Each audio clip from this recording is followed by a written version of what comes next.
Hi, I'm Jonathan Weaver and welcome to Cabarrus This Week. We're at EMS Station 1, home of our community paramedics, to detail an important initiative, the Homebound Vaccination program. The Community Paramedic program started in 2015 as a collaboration between Cabarrus EMS and Atrium Health. The service provides in-home, non-emergency care to patients with goals of reducing hospital readmission and cutting down on 911 calls for non-life-threatening emergencies.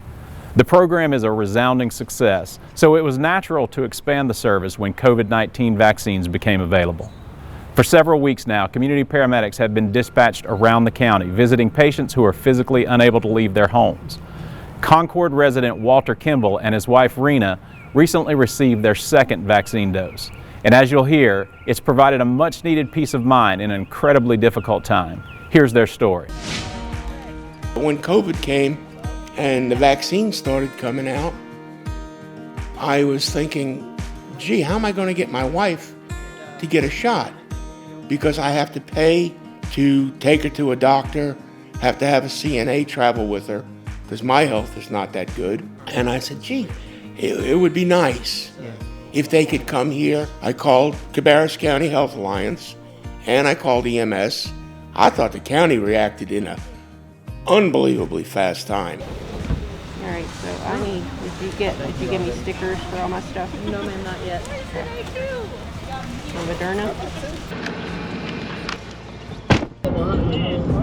I'm on scene at this location. You can hold status checks for me, please. When I opened the door, Mr. Kimball was so glad to see us and was very happy about the service that we were able to provide in their home. It meant a lot to be able to give them the first shot since he had sort of had the idea of the program that took off. So far, we've been able to vaccinate about 60 homebound individuals in Cabarrus County. That's pretty remarkable considering that we've only been doing this for 3 weeks. Our goal is to hopefully be able to vaccinate 15 to 20 individuals per week, and with the option to expand that if the need arises. That's it. Oh man, I should have known you wasn't gonna make it hurt so bad. You've never seen people so happy to get a shot. It's definitely one of the coolest things that we've ever done with this program, which I've always been really proud of. The Community Paramedic program is something that I don't think you can put a dollar value on. It's warming to know that somebody's going to come and evaluate you and, first of all, assure you that help is there and or transportation on the way. You can't find this everywhere. I've lived up and down the East Coast, and it just seems that Cabarrus County has got the best balance of things to offer. Be good to yourself, let him be good to you, and everything will be okay, all right? Yeah. All right, well, it's good to see you again, Miss Kimball. Nice to see you. All right, sweetie. Thank you very much. You're welcome. Cabarrus Health Alliance and EMS have expanded the program to other homebound patients. To complete a vaccine request form, visit cabarrushealth.org, click on COVID-19 vaccination information page, then find the link with homebound individuals needing access. For more information, call 704-920-1213. Another county public safety department, the Sheriff's Office, recently celebrated national recognition for one of their own. Detective Sergeant O.J. Grimes was named a top 50 forensic examiner by the U.S. Secret Service and the National Computer Forensics Institute. Detective Grimes earned the recognition for excellence in forensic computer examinations.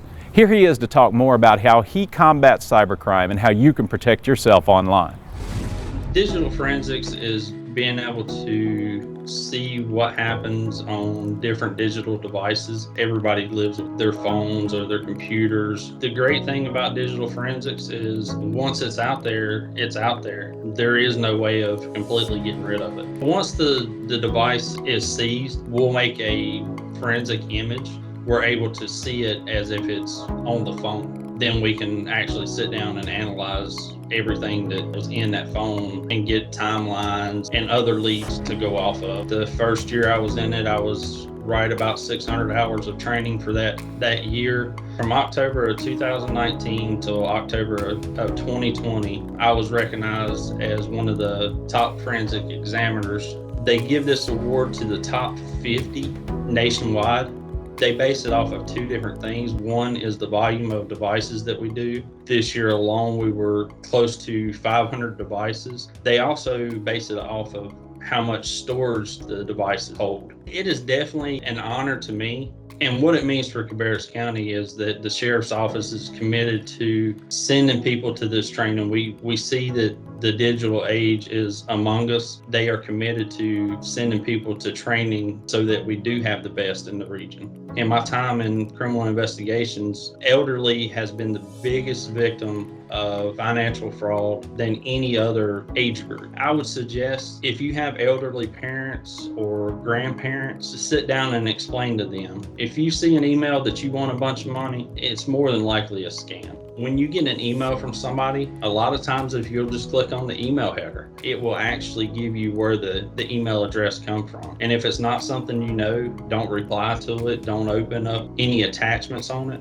If somebody asks for your username and password through an email, that is definitely a scam. And if they ask for any credit card details, then that's a scam. That would be my biggest tip to be able to help a lot of these cases slow down.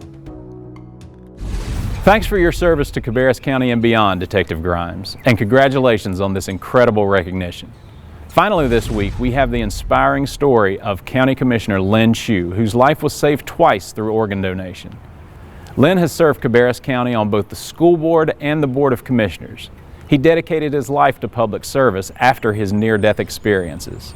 April is National Donate Life Month, and you won't find a bigger champion for awareness of the importance of becoming a donor. Here's Lynn's amazing story.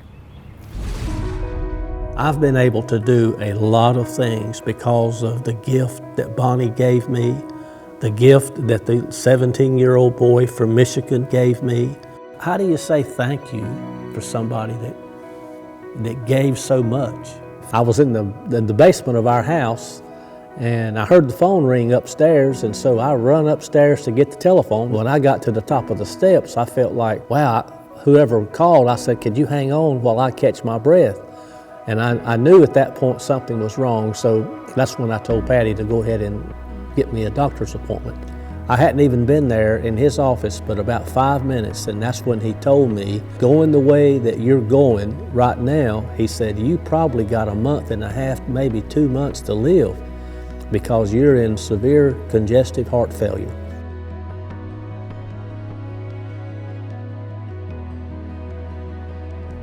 I was within 2 or 3 days of dying. They had to fly to Michigan, harvest the heart, bring it back to Duke and install it. It was just so real. How that God how he reached down and he picked me up. Because I was checking out quick. I knew it. And there wasn't a thing I could do about it.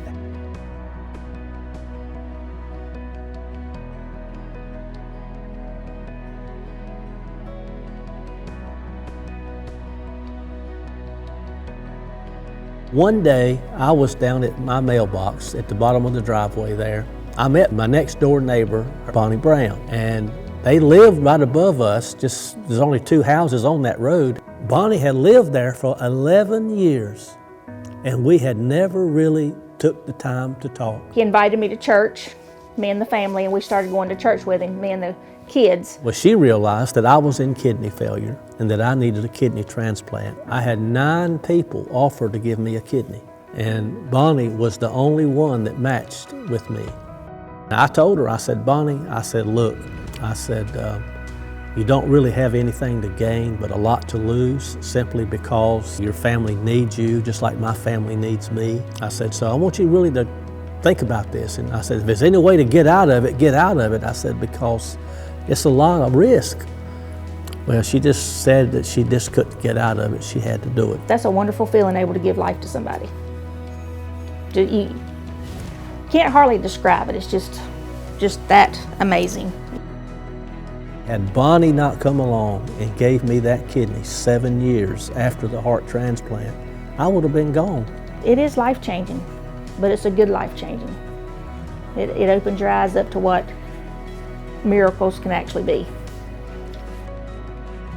The thought came to my mind that I wanted to give back, for so much had been given to me. So I ran for school board in the year 2000.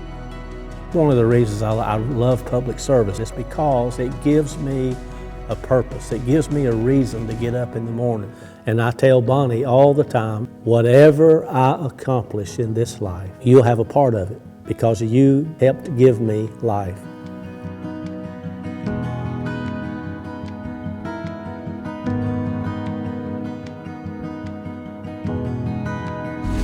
Learn more about National Donate Life Month at donatelife.net. Well, that's our show for the week. Thanks to all our guests and thank you for joining us. Check out more stories and updates by following us on Facebook, Twitter, and Instagram at Cabarrus County or subscribing to our weekly newsletter. Just visit cabarruscounty.us and type newsletter in the search bar. Cabarrus This Week is one of several regular CabCo TV programs. Others include Pam's Kitchen, Historical Moments, and Out and About. You can watch all our programming at youtube.com/Cabarrus County. Don't forget to like and subscribe to get all our updates. Finally, while vaccine events are happening weekly, experts still recommend wearing a mask, waiting 6 feet apart, and washing your hands until most people have had a chance to get vaccinated. Take care and have a great week.